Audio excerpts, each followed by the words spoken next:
अगर इतनी आजादी चाहिए थी तो फिर शादी क्यों की? Isn't marriage itself patriarchal? ये सवाल हमें, एक्चुअली मुझे, कई बार आता है जब भी हम इक्वल मैरिजेस पे कंटेंट बनाते हैं। And you know what, I agree, the institution of marriage itself is patriarchal. उसकी शुरुआत ही ऐसे हुई थी, इसलिए इक्वल मैरिजेस बाय डिफॉल्ट नहीं बनती, उन्हें बनाना पड़ता है और उसमें बहुत मेहनत लगती है साहब।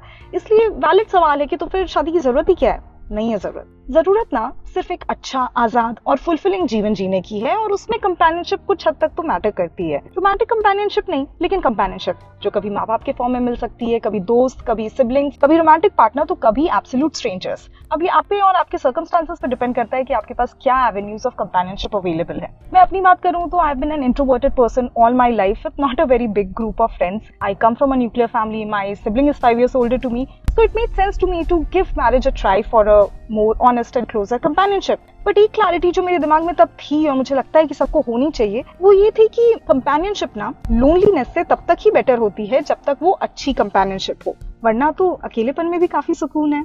आचार्य प्रशांत से सुना था मैंने, and it stuck with me, कि आजादी का जीवन जीना उद्देश्य है। अब उस आजादी में अगर कोई साथी मिल जाए तो बहुत बढ़िया, लेकिन गुलामी की शर्त पे किसी का साथ थोड़ी निभाएंगे। तो बस मैंने शादी इसलिए की क्योंकि मुझे मेरी आजादी का साथी मिल गया विपिन में। और अब हम मैरिजेस पे कंटेंट इसलिए नहीं बनाते ताकि आपको ये दिखा सके कि भाई शादी के बिना तो जीना पॉसिबल ही नहीं है, बिल्कुल पॉसिबल है, बल्कि इसलिए बनाते हैं ताकि आपको ये दिखा सके कि marriages don't have to be patriarchal, कि इक्वल मैरिजेस एग्जिस्ट कर सकती हैं।